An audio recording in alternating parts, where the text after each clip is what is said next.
The call to order of the special Board of Aldermen meeting located at the Salado Municipal Building at 301 North Stagecoach Road in Salado, Texas. The time is 6:30 p.m. Ms. Bean, please call the roll. Thank you, ma'am. Now, next item, the invocation. As we begin this Board of Aldermen meeting, let us take a moment to reflect on our shared commitment to serve the diverse community of the Village of Salado. We invite all present, regardless of faith, belief, or philosophy, to join us in a spirit of unity, respect, and compassion. May our deliberations be guided by wisdom, our decisions rooted in fairness, and our actions driven by the common good. Whether you find inspiration in a higher power, the bonds of humanity, or the wonders of nature, let us work together to build a culture where every voice is heard and every individual is valued. Let's take a moment, please.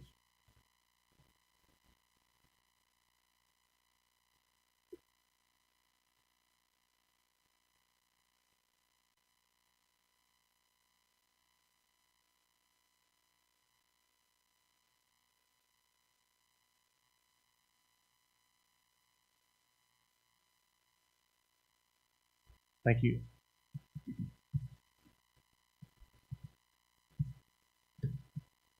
This is the pledge of allegiance to the United States flag and the Texas flag. I pledge allegiance to the flag of the United States of America, and to the republic for which it stands, one nation, under God, indivisible, with liberty and justice for all. Honor the flag.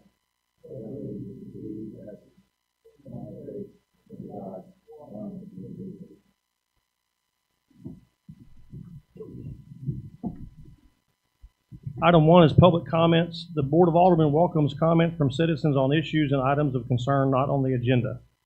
Those wishing to speak must sign in before the meeting begins and observe a 5-minute time limit when addressing the board. Speakers have one opportunity to speak during this time period. Speakers desiring to speak on an agenda item will be allowed to speak when the agenda item is called.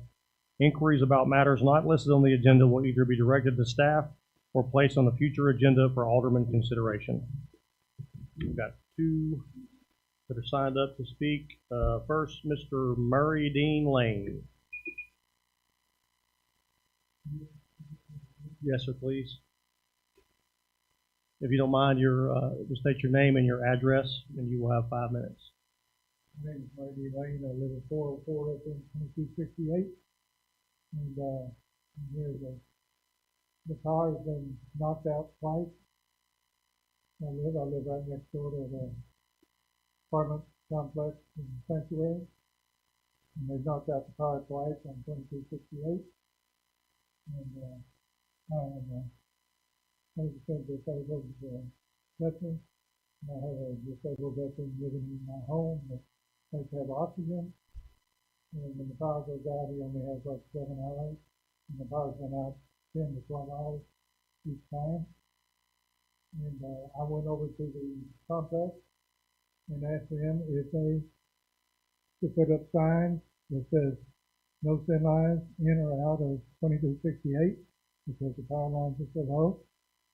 And they said they could not put up signage because the sanctuary told them they couldn't. So in that case, I think the sanctuary should put up signs inside and outside that say no semi-traffic or large trucks in or out 2268 exit, because you got Main Street exit that you can go all the way to the service road for all the semis and everything. And it's a quick fix. They just put up signage, the sanctuary, because they said the apartment complex said they couldn't put up any kind of sign because the sanctuary told them they couldn't.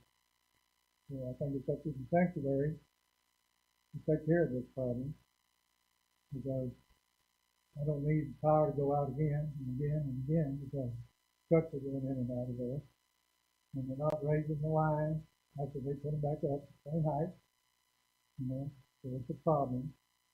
And I just would like to address that something be done about it. And, I don't know if anybody here is the sanctuary, and I have to talk to the sanctuary and whatever people that run the sanctuary to get things done.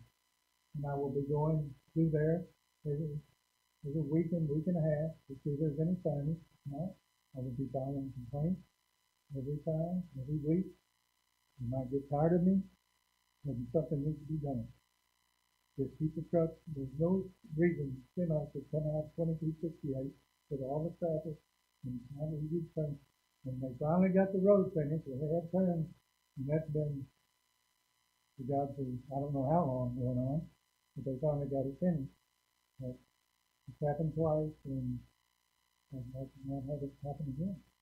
Because we need possible way that can be taken care of. And just that's all I have to say. All right. Thank you, Mr. Lane. Manny, I'm going to defer to you. Can we get in touch with, can we put signage out there? I don't know exactly what these power lines are, but the water's edge, it's it's ownership, so they're probably under some type of covenant, right? Power lines are the responsibility of Andre or so, you kind of all, you may have, you may also have all garbage trucks that gotta go through there. We talked about the 30 cubic yards, 32 cubic yards, right? There's 55 vehicles that have to go to those power lines is mission not only save a lot of farm commercial roads and all over the right? So it would depend on what kind of signage, and if the vehicle's already committed, it's going to go, right? Access. So I mean, it's a bigger issue than putting the time. So, but it's something that you have to look at more than the competition you can have it on store as it is their line. And generally, just says that the power lines back at the same height. Why? Can our contact be on for? Yeah, we've got a municipal contact Because take that 2268 is public right, so I'm not sure that you put something out. You could have a semi come from Holland, 95. So it's a state roadway. It is a state highway. The bigger issue is the lines like this high is twice the amount of the road. That's a water edge issue, if that's a contour issue, or if it's a combination of both things. If the line CPA is level for those semi, whether it is for water's edge, sanctuary, or going to hospital, would be impacted by it.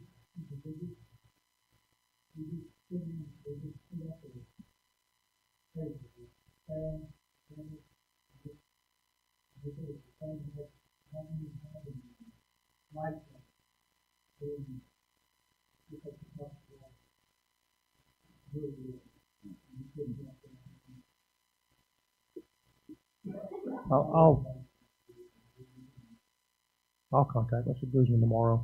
That's a life safety issue as far as I'm concerned with that gentleman being on oxygen. Most likely it's coming out of in front of the residential areas with the local roads and just state roadways. Where's your neighbors? How far back you put it and really. All right, thank you. I'll make some phone calls tomorrow, Mr. Lane. Next is Jim Boynton.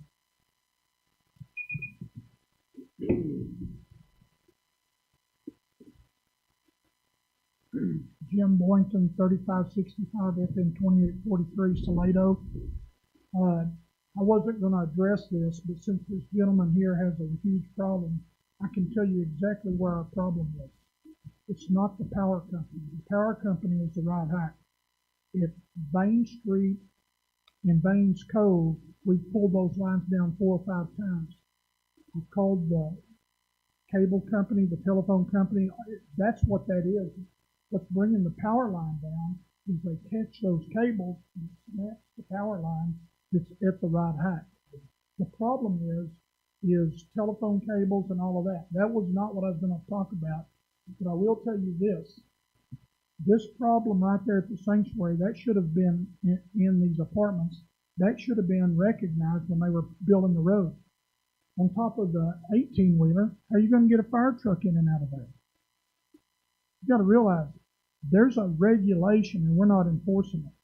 And they got in an argument over there in front of our place on Bain Street about who was going to move their line first, the telephone company or the cable company. That is so ridiculous, it's not even funny. You want to go look at it? Drive over there and look. It's the same height that's been pulled down 3 times. Our problem is we got a huge problem that nobody's even looking at. Listening to the presentation last week in this meeting, talking about the handicap access up and down the sidewalks, that is a problem. No sidewalks is a problem. The bigger problem, folks, is you got 1,000 cars over there that doesn't have the correct size roads. They don't have any parking. Today I drove by and there was a 1-ton 4-door dually Dodge backed up to the front of one of those triplexes. The back of it's to the garage, the front of it's out to the street. If you have three cars at that one house, where's the other one going to park? On the street. Street's what? We measured it. The mayor and I measured it. I believe it's either 16 or 18 feet wide. You got a car sitting out there. How are you going to get a fire truck, a bus, a garbage truck? You're not. The other thing that's pretty irritating to myself is this. Every time we have a discussion about something that they're going to do at those apartments, they want to go way out of their way to tell you they want to be good neighbors. They haven't fixed one thing that they told myself and the mayor and Jason, not this Jason, the former Jason on our council. They said in a meeting, said, we want to be good neighbors, we're going to do this, we're going to do this. The mayor might have seen something they've done that they promised to do in all that meeting. I haven't seen it. There's all this, I want to be a good neighbor. We have bigger problems coming than no sidewalk on Royal Street. We're going to have 1,000 cars added to that. They've torn the road up. It'd be like them running into your car and saying, well, we're going to fix your car, but we'll fix it next year and I'm going to use somebody that I want to use. That road needs to be fixed now at their expense. The guardrails need to be put up at their expense. Those retaining walls they promised us need to be put up. All of this letting them move into these apartments, we were, as neighbors, they swore up and down in a meeting they were not going to occupy any till the whole complex is done. Now it's my understanding they're renting them out. They may have a technicality on a legal way to do it, but when they come to meetings and promise citizens in the council they're going to do something, they need to be held to that. Because I was held to a standard up here, and they were held to a standard down there. There's no way to candy coat it. It's absolutely wrong. Thank you. Thank you, Mr. Boyd. Any other public comments? I'm going to move on to item 2, the consent agenda. Agenda A, approval of the minutes of the June 20th, 2024 regular Board of Aldermen meeting, and B, approval of appointment of Teresa Howard to the Parks Advisory Board. Mr. El Rosso, you have anything you want to add to that? Good. Alderman Grant, you have any questions? No. Alderman Hurst? No. Pro Tem Bill? How many members do you have on the I believe it's 6, maybe 7. What's the normal size of that? Generally, only one attends via Zoom or actually on FaceTime, and then it's an advisory body, so they don't have to use all the time reading statutorily. And then all the others were, there was 1, 2, 3, 5 in there today, 6. So I think they were all present, maybe when it was happening. Oh no, as a matter of fact, it was the mayor certified too, so that, yeah.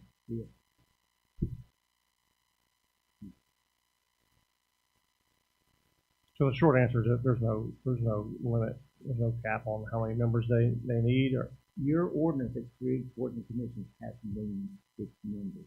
So because they're all appointed by the Board of Aldermen. Most cities each has, for example, it's a 6-member board. each one would have one representative.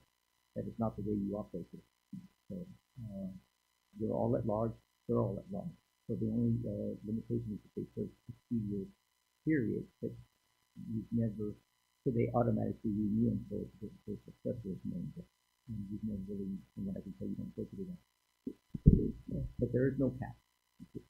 That's question.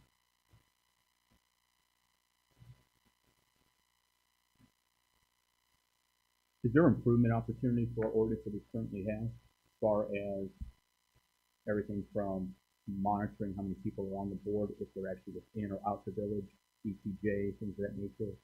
Well, my interpretation is that it's pretty, got left and right parameters pretty wide on that. So is there a way that we can potentially review that ordinance to see if we can maybe tighten it up with the board? We're not really discussing looking at ordinances and revising all that right now. We're talking about the consent agenda. The loaded question is really not applicable to the actual agenda item. No. No further questions then, thank you. Okay, I'll entertain a motion for the consent agenda.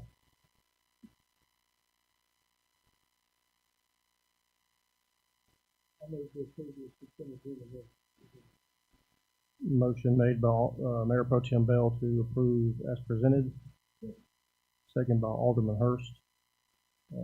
Any further discussion on this? Question's been called by Alderman Graham. All in favor say yes. Yes. Any opposed? Ms. Dean, that passes 4-0. Number 3, discuss and consider possible action regarding any item removed from the consent agenda. There were none. Number 4, status reports. A, the city administrator's report, mixed beverage taxes allocation, and road repairs update. Mr. De La Rosa. Mayor and Alderman, I provided you a copy of the mixed beverage taxes allocation, and you'll note that for gross receipts, taxes collected in April 2024 was $2,043.96. The sales tax, $2,400.73, $2,473.01, for a total of $4,516.97. These don't come in just like the sales tax, so they don't want to bring you up to get the feeling of the sales tax, the mixed beverage taxes are. The next item is road repairs. If you've been out and about, you'll notice that we started making some repairs on Williams Drive at the intersection of Williams and West Village Road, Smith Ranch at Royal, on the one-lane bridge, Whispering Oak at Indian Trail, Smith Ranch Road at Whispering Oak. So we're based on the quality of the work that the contractor is doing now. If he does a good job, then we've got more work for him. If not, we will talk with other vendors. And we may use other things also just based on pricing. So it's a good opportunity. I know the mayor's been out looking at some, and all the brands and call me about some of these. So there may be more work that's needed at the Smith Ranch Road area.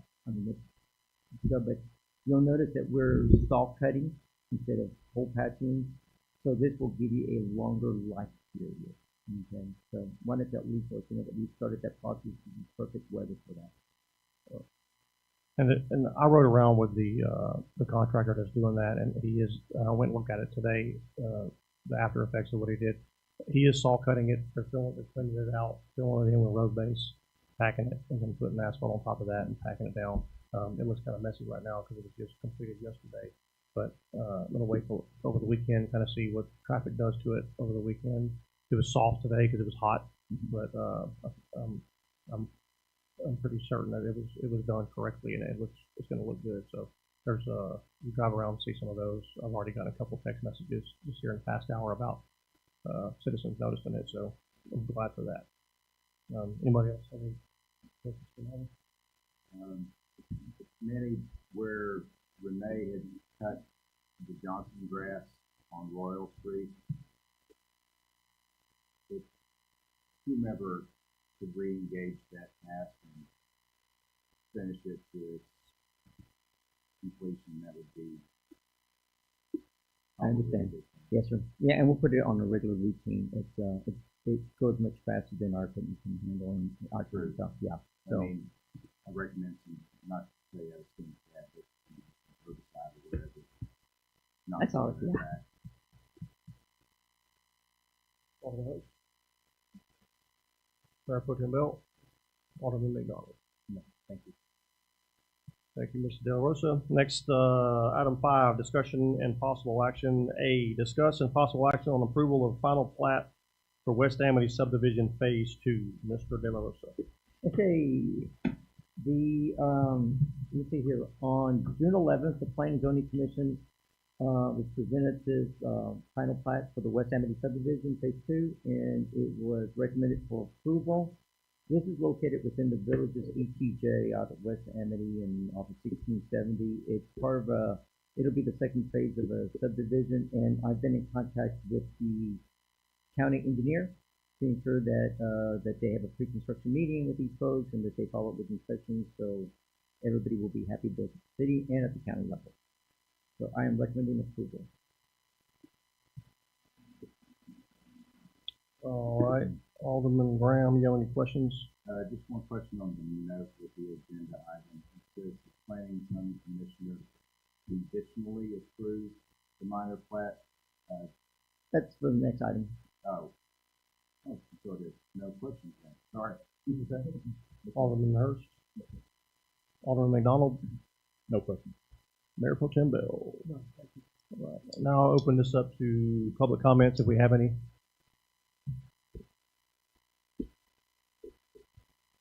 None. Okay, I will entertain a motion at this time on this item. Motion to approve the final plat for West Amity subdivision phase 2. Motion made by Alderman Graham to approve as written. Second. Seconded by Alderman McDonald. Any further discussion? Question has been called by Alderman Hurst. All in favor of approving the final plat for West Amity subdivision phase 2, say yes. Yes. Yes. Any opposed? As being that passes 4-0. Next is item B, discuss and possible action on conditional approval of minor plat for Dorothy 2, Mr. De La Rosa. Okay, on June 25th, the Planning and Zoning Commission also was presented this plat, a Dorothy 2. It is a minor plat. It is located on Williams Road, about 2,000 linear feet from State Highway SM 2484. So, to be more, it's going to be just south of the proposed new high school on the western side of Williams Road. And to answer your question, Alderman Graham, the conditional approval is the letter from MRB, the comments review, has items that needed to be addressed. I think they've already been addressed. They've already been forwarded to the city engineer to address it. So you'll notice that there were 3 items. The prior plat, it says everything's been addressed. So rather than delay for something this minor, I try to get them to do with planning and zoning and to do the Board of Aldermen if it's going to be corrected within a matter of days. And just something really not detrimental to the approval process. That's why I'm recommending conditional approval. Once they need it, then you release it and it won't require coming back to you. And this approval is only for them to be able to purchase that property. There's no, currently we're not looking at approving No, any sort of. currently, it's New Life Methodist Church. There's some representatives here. The conversation that was held by others is, with the intent that they would be buying it, and they may be the buyers, but they're the prospective buyers. They may go forward, and they may not go forward. But the plat meets the requirements of the city's subdivision ordinance. So regardless of who purchases, it meets our requirements. It is currently not planned to be on our sanitary sewer system. So they have a letter from Bell County Public Health that satisfies the requirement that if they proceed forward, it'll be designed for that type of use. Right now, it's supposed to be considered commercial. It don't meet those requirements. But should they connect to the city's sanitary sewer system, then they will petition for annexation and will provide sewer service. Alderman Graham, you have any questions? It doesn't keep them from utilizing the property with water, from Salado Water Supply Corporation, and a septic system. They may start out with a smaller facility and then enlarge it from whatever it is, they'll be able to use that land. Right. So the conditional, when we talk about conditional approval, that is approval once those minor conditions are met. Yes. And this is what the reason we're seeing now under the, we're going to wait for these, because we expect those to be done shortly if they are. That is correct. Got it. That's only question. Alderman McDonald, Nope, I'm good, thank you. Mayor Pro Tem Bell. At this time, I will open this up to public comments. Anybody want to speak to this agenda item? All right, I will entertain a motion. I'll make a motion to approve the condition. Motion made by Mayor Pro Tem Bell to approve, Second. seconded by Alderman McDonald. Any further discussion? Question. Questions called by Alderman Graham. All in favor of the conditional approval of minor plat for Dorothy 2, say yes. Yes. Any opposed? So being that one passes 4-0. Item 5C, discuss some possible action on approval of Stagecoach Economic Development Agreement between the Village of Salado and Stagecoach 1943 LP and authorizing Mayor Bert Henry to execute the agreement. Mr. De La Rosa. Okay, this is the economic development package, which I'd like to explain that it's when you do economic development, you have business recruitment and business retention. So this would be classified under the business retention program, okay? We are utilizing hotel motel taxes to incentivize the development or redevelopment of the property on that site. So what I did not give you was Exhibit A, and I met with, actually the mayor and I met with retailer today, and she's present, so it's Mr. David Hayes. So you can pose any questions to them regarding some of the specifics within the agreement. Exhibit A is why I presented to you today. The intent was that they were going to utilize the Bell County Appraisal District, and if you'll look at the Bell County property ID number 109869. That is the hotel site along with the restaurant. Okay, they own 3 tracts of land. To the north is 455183 that crosses the Salado Creek, and the northeast is 109870. Those are 3 properties owned by Stagecoach 1943 LP. So, but Exhibit A will be that 109869, and the rest are compliance reports. So the exhibits are really the whole everything that is important is in the agreement itself. The exhibit just identifies the property that we're discussing. So, some of you have already contacted me. They had some questions. Some of you over time we've been discussing it. So if you recall the first time, and what that document looked like with the red lines, is what this product is today. So I believe it meets the intent. I think it's certainly going to, it's got clawback provisions for many folks that would question why we would enter into another agreement. This agreement provides provisions for the village to be able to pull back that agreement if there's a certain breach. So it's got a timeline that the developers agree to, or to the ownership, to meet with enough latitude. So if you look at it, over a 9-year period, we posted this agreement when we posted the package. It's certainly been out there since Friday. And I think it's about as fair as we can be. And I certainly wish them the best, and I'm recommending approval of this agreement. So this would be a good opportunity to allow the representatives to see something they have before you open it up to public comment. Mr. Hayes and Reed, y'all care to get up and speak to some of this a little bit?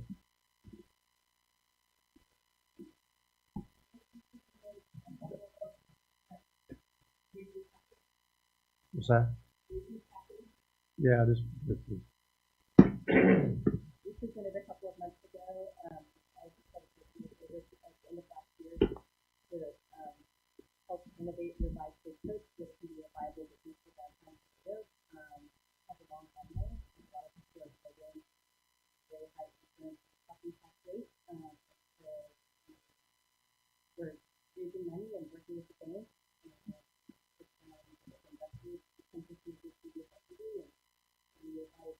is we can get the restaurant renovated, get it open, start improving programming for them, have regular events and weddings and public events.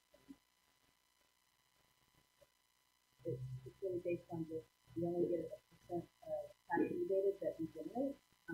We don't get anything if we don't promote.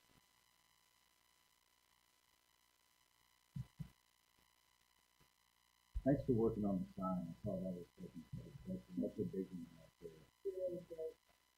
Yeah, that's wonderful. Oh, you need the neon sign. The big Yeah, neon sign. half Yeah. the neon sign will be lit up tonight for the first time in Forever. for a very long time. Yeah, that's awesome. Yeah, and that's a small thing, but it's big symbolic. So thank you. Yeah, we're excited to do that. All right.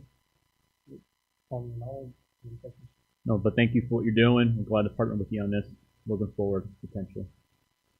Mayor Pro Tem Bell. What is your, I've heard different times, say, when can you open? As soon as possible. We think, August, end of August, and, you know, Rusty would like to kind of have a soft opening, and, so that he can get everybody trained, sponsored, get the food out quickly, Ray wants to get it out, get the kitchen, he's in the kitchen, so I'm sure once it opens, he would like a couple weeks, you know, a month would even be better before you have the big rollout, and we're already doing a lot of stuff. I mean, that's the goal. There were some, the last time this was discussed, you had some performance metrics that you like to see included in that. Yeah,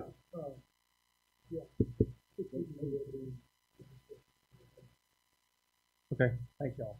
Thank you, guys. Thank you. I'm gonna open it up at this time to public comments. Anybody have any questions, concerns they want to speak to? Nope. All right. Any more questions for Mr. Del Rosa? Any are attorneys, No question. No, thank you. our attorney is you just correct? Numerous times. Numerous times? Numerous times, yes, sir. Are they good with all the revisions that we've done? Do you feel like they're fair enough? Yes, sir. Yeah, we've rolled over. Yeah, if you might recall, there were some whereases that we had about economic development programs and stuff that we've actually removed because there was the way your agenda is worded. We make sure that the agreement was voted by the board and signed by the mayor. It's giving them authority, no one else.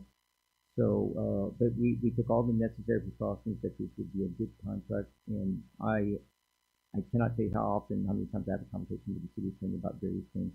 And the fallback provisions are all performance-based. They are all performance-based. Yes, sir.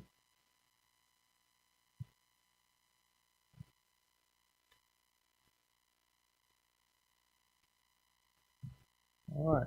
If there are no more questions and no public comments, I will entertain a motion. Make a motion that we approve the Stagecoach Economic Development Agreement between the Village of Salado and Stagecoach 1943 LP, and authorize our mayor to execute said agreement. Motion to approve by Alderman Graham. Second. Seconded by Alderman McDonald. Any further discussion? Question to call by Mayor Pro Tem Bell. All in favor for approval of the Stagecoach Economic Development Agreement between the Village of Salado and Stagecoach 1943 LP, authorizing the mayor to execute the agreement, say yes. Yes. Any opposed? That passes 4-0. Ms. Bean. Thank you, Bree and David. Appreciate you. Item 5D, discuss and possible action on approval of an audit engagement letter with Armstrong, Vaughn and Associates PC in the amount of $15,900. Mr. De La Rosa. Mayor and Alderman, I'm going to suggest that you table this matter until the auditor is present, but I would like to be able to at least answer any questions or anything that I can pose, and because Page 6 at the bottom, you'll see what the new increases is, but you also have to note about a $4,000 if it's a single audit. I'd like for him to explain how this works, and for the benefit of the newly elected folks, that you understand how auditing works when it comes to public funds, if you're not familiar with that. But he's been with you for a number of years. I'm new here, so I was expecting that we would have a contract and a couple of extensions. It may be time that, not this time around, but in the next time around, that we actually go off with setting the qualifications for auditing services and then look at these things and revisit those. I recommend that you change auditors every 5 years. A 3-year agreement with 2 1-year extensions, and it is not based, certainly it's performance-based. You can certainly remove them. This is a letter agreement that's written by them. It's been reviewed by a city attorney. I really wasn't real thrilled about the increase. And so if you notice the date, it just got out. I put it on the agenda, reached out. It wasn't available today, but I didn't want to pull it off because I wanted to give you an opportunity to at least discuss it, pose any questions, but have him answer any questions that are specific.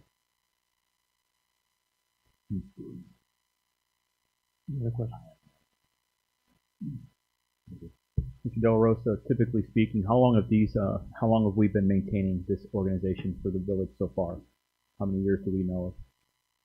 It looks like the better part of 5, 6 years already. 5, 6 years. So right, by your language, they're at their end of their functional professional road. And again, it has nothing to do with the company. It has that we should. You always want to fresh pair of eyes when auditing, right? Somebody gets complacent and doing it over and over, and it is a random. It is not a forensic audit. The mayor and I had a conversation about what those costs would look like. Forensic audits are very expensive, especially so. This is a random. They hit a sample, and they can walk you through those samples, and it's an industry standard. But you have to be comfortable with your auditors, right? So, in a fresh pair of eyes, sometimes they'll see something that another auditor doesn't see. That's why I think that it's good to change every 10 years. The secondary question, a follow-up, in the event that the board decides to find another auditing team, how hard is that to do? And what is the timeline to make that happen? If you go for the statement of qualifications, they're fairly basic to ride. I mean, the whole process is not more than 120 days. And you base it on a criteria where they get scored and select. You can always you cannot ask about pricing until you select. But if you don't work out the details, then you don't enter in contract and you go to the next one. Okay. Thank you, Mr. Delaware. No further questions. Mayor Pro Tem Bell.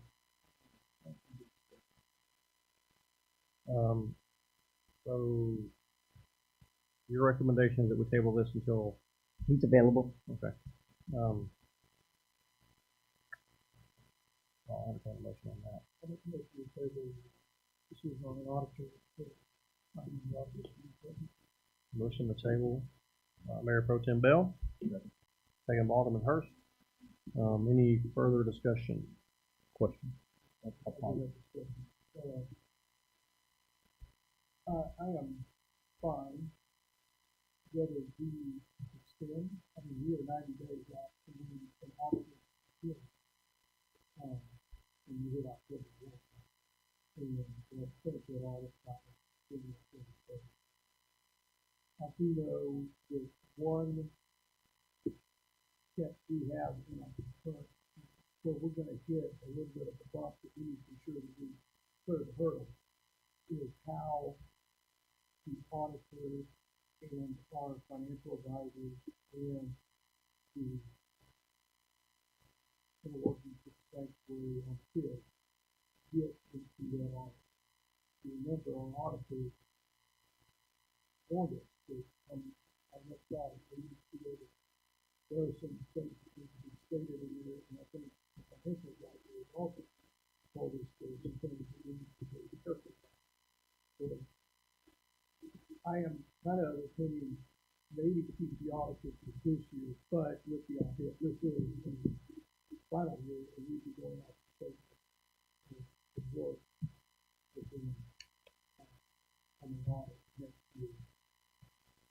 at its earliest time, I'd give those questions anyway, we're doing it more like we did in March or April, after we received the last audit from our audit and transition over to the new system. No, I agree with you. No, my recommendation was not going to be to replace now. We don't have enough time. But the idea was that he should be present to answer questions specific. But the keys to that are going to be bid, and that's something we may want to look at qualifications, do that qualification, how much of that audit is going to be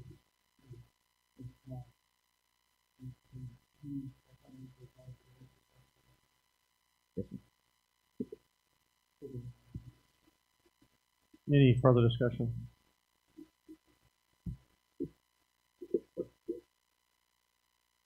Question called by Mayor Pro Tem Bell.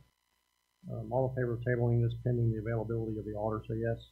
Yes. Any opposed? Pass 4-0, Ms. King.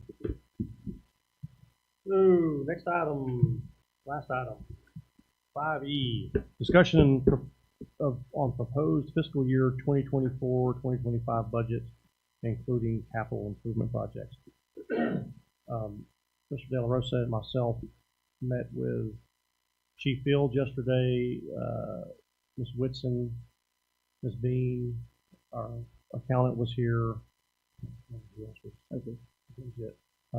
Had some discussions about what their wants and needs were and that sort of thing, but we wanted to bring it up tonight just as a discussion item to hear from the board, but also from the public. I think before we get into, do you have anything you want to add to that? Okay. Before we get into our part of it, I'm going to open it up to public comments. I'm going to, here in the near future, hopefully in the next 2 or 3 weeks, maybe a month, I'm going to schedule a public forum, a town hall, I guess, if you will, to open it up for the public to be able to give me feedback on what it is that they want and what their needs are and what their priorities are, and then we'll kind of prioritize from there. But in the interim, I'd like to open it up for anybody here that wants to have that discussion. Okay, close that out. Alderman Graham? Just the same, I say just the same thing that I talked about last time, but it's more, where are we with taking a look at incorporating road impact fees into the discussion, I guess, with the town hall meeting to see what the appetite is for it, and also having that as, I don't want to call it an informational brief because it's not that formal. There's a number of ways that can be attacked. We're talking about attacks on citizenry. We're also talking about there's a way that we could talk about fees on new developments or high capacity vehicles, things of that nature. Like you tag a road impact fee on, let's say, garbage. We all know where that's going to go. It's going to get passed on to the end user. But just some different options out there in terms of road impact fees, because clearly our roads need to be addressed, and funds available to do that are challenged. So I do want to continue to keep that conversation with them. And then also in talking about the pending projects and how they're going to impact the potential, how they will potentially impact the budget. Have we kind of started leaning into that yet, or will that take place more when we get it actually forming in the budget? Yeah, that's we discussed some of that yesterday. We're just kind of looking at all the options to see where there's some more conversation to be had. Sure, no, I understand. Yeah, I just, we've got this long list of things that we want to do, everything from New City Hall to Royal Street to fill in the blank, and that we take a real hard look at how all that's going to fit into the budget as we go about. So if we, I know we're talking about it, let's just keep that conversation going and going about and make sure that we cover what we can and don't what we don't. That's all I have. Thank you. Alderman Hurst? Yeah, I'm going to bring up the road. Also, I don't know if you thought that the library tax. library tax, Uh, that is spending. Yeah, that was, Manny and I had that conversation, and we'll continue that. And just some of the extra, requests for funding. That's what I'm supposed to. Currently, we've gotten a request from Legacy, but also, did we get anything from the senior center? Have they officially reached out and asked for, last year they asked for, I think it was $7,500 or something to that effect. Yeah, we haven't received a formal request, just verbal. And then the other one would be, the Salado Elves. They're wanting, the Salado Elves. Oh, They were yeah. asking for the money for the basically the village Christmas tree. It was I think it was a 17 or 20-foot tree that they were going to put down here at Serena, and that was big enough to be seen from the interstate. They were asking for funds for that. They're going to continue their fundraising efforts, but to kind of go along the direction that they're already going. They did the garland and I guess some bows last year. They want to go with the wreaths this year. They're going to continue their fundraising efforts, but they've asked us for some money as well. Alderman McDonald. We pretty much covered everything I was thinking about for the time being. I'm sure there's more to be added later. I just want to look real heavily at what we're functionally providing to organizations and taxpayer money before we commit directly. So that's all I have. Thank you. Mayor Pro Tem Bell. We're strictly talking capital, right? We're not talking anything about operational. We can, it's just budget overall. My only, look, Manny, I know we're probably still a week, maybe 3 weeks out from Bell County finalizing tax rolls based on protests and stuff like that. So as soon as we have that, like I said, how that's going to meld with the INS budget. And maybe not we double down and take that money and pay it off on next cycle, or do we do what we've done in the past, lower the INS tax rate, give that money back to taxpayers like we have in the past. I'm for the latter, just based on the fact that we got such a low tax rate. There's no sense throwing money at a tax rate that's going to beat the market. With an interest rate in that. So I think just looking to do what we keep on doing. I think our M&O rate is an expect that.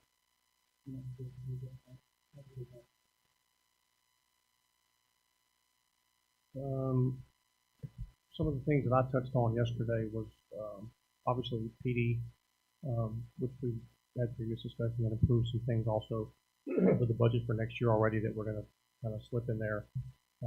There's some more equipment needs that they have, and I think Mayor Pro Tem Bell discussed it at the last conversation about adding another police officer, so we do want to add one more in there. And Chief Field was in there, and I hit him first and said, that's the problem, public safety. And he kind of gave us a list of his wants and needs, and we're going to go through that and whittle it down. And he didn't ask for a helicopter or anything crazy, so I think we're going to be okay. That's all I've got. Manny, you got anything you want to add? I would have one question.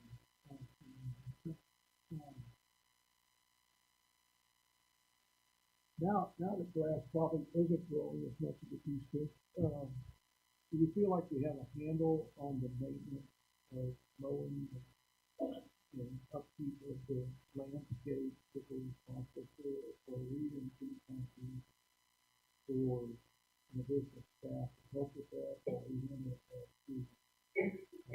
private industry helping the private industry with that? Yeah,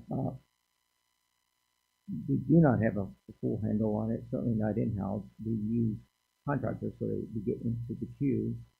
It is expensive, regardless of who we utilize, and some of the ones that charge less don't have all the equipment that they need, and the ones that charge more are just much more expensive. So that seems to be the market there. Everybody's fairly busy. So since the volunteers are no longer doing the public right-of-ways, I mean, it's gone up Some of the concerns are Main Street Drive. When you're driving up in Main Street, we take care of areas that, certainly, when we look at the circle by Brookshire, right, that's obviously a public area. When we're having to mow areas between the curb and the sidewalks that, behind the sidewalk and taking care of, I mean, every one of you has a home with the right of way in somewhere on your lot, and you mow to the street, right? That, and that was part of what the volunteers are. Some of the establishments are not taking care of their areas, and you see that along the way. So you're taking care of areas that you probably shouldn't have to take care of because the businesses should be taking care of them. Okay, and as I drive down, I see certain areas. So those are costly. Now, when we've got the barges, especially down by the Civic Center, or that the north end of Main Street, is very deep. I can see why those don't get mowed. It's dangerous. So very deep, hard to do it with riding more. Sometimes you gotta use the weed eaters to get in there. Okay. So it's all about a beautification, but sometimes others need to help us. We've got agreements like the Salado, the Sculpture Center, the Salado Garden that we maintain, and we've got other areas that we do. We certainly maintain the gateway sign side, so the entry point along I-35 board, down and southbound, and the lights and all those kind of things, like go out everywhere. So we're having more maintenance issues, and I can tell because just looking at the past maintenance. So having additional and therefore, Tim, part of the concern is going to be is if we're going to take some of these things on and it starts to become more of a responsibility. We don't have a yard. We have no real place to keep equipment, and you don't have the vehicles. So you're missing the infrastructure, and people, and equipment, and land to keep your stuff. So you're paying at a premium when you contract a lot of your services. And you are not any different than a lot of other cities that I've worked at.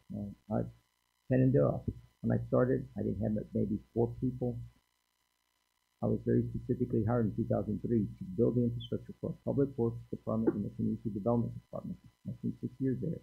They got away because they were outsourcing, and they have water and sewer facilities. Everything is outsourced. They thought it would save me. It doesn't always save you because when you have a disaster, you need those employees to help you somewhere else, right?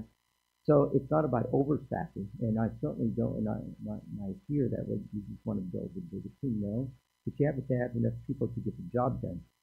And I think I heard the mayor say, one of it is, at what level of service do you want to deliver?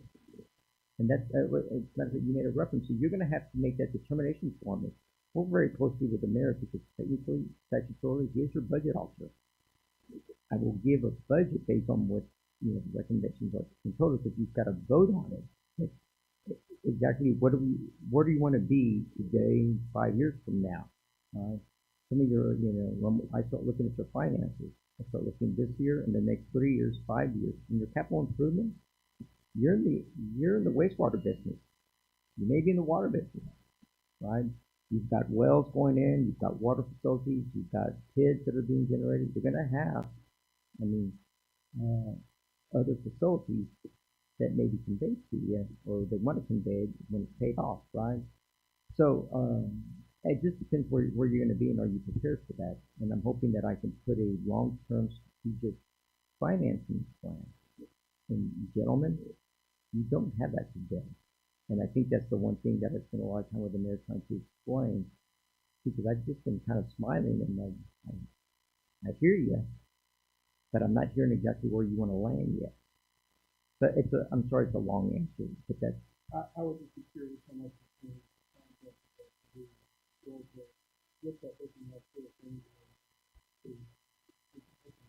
Yeah, and we'll run those numbers too, because as a matter of fact, that was when the mayor was in the meeting yesterday when I gave it to Chrissy, is what it's costing us to now mow, and we'll be able to extrapolate that information out, and but because it's the mowing season, and then it's going to slow down. So, and the contractors that we are using, and that's one of the things that was important to me is that in discussions with Manny, is that we do utilize local contractors that live here in Salado.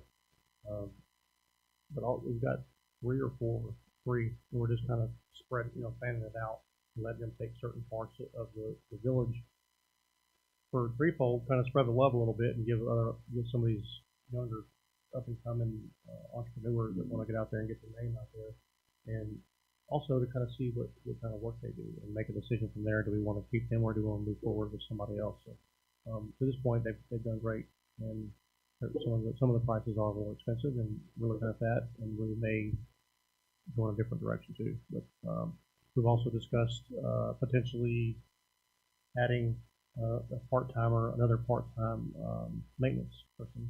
One maintenance person cannot do it by themselves. They can barely keep up with what she has now. I think add another part-time person. If we have one person that's dedicated to those kind of things, I think it'll be a lot better in the long run. I would venture to say we're probably spending enough money annually on these contractors that we can afford to hire more maintenance personnel. Looking at take a look at the labor burden and that kind of thing, and what else it would cost us to do that. But that's ultimately the direction that we want to go. Anybody else? No action on this item, just a discussion. Any more? Just want to add that if we're going to add somebody to the program as well, to even what we currently have, as far as equipment is concerned, my concern is always going to be utilizing personal equipment versus village equipment kind of deal. There's a liability there that may be involved with that as well. So I just want to say that publicly. Yeah, and that came up last year, and we purchased a lawnmower for $14,000 that's currently not being used. She's using that personal lawnmower is being used because that's what she uses to do. And we've had that conversation. Offered the training on how to use it, and got a phone call from my son that says, "Dad, feels like he's riding the bulls, and let's buck her off." And so we kind of put a squash on that. So we're trying to find somebody else that can help out with that sort of thing. So it's sitting in the thing in there. That's all I've got. That's the last item on the agenda. I just want to just remind everybody before the July is Thursday. Please remember what we're celebrating. Be safe, spend quality time with your families, but most importantly, walk away with all 10 of your fingers and toes intact. I'll entertain a motion to adjourn. Motion to adjourn. Adjourn 7:27.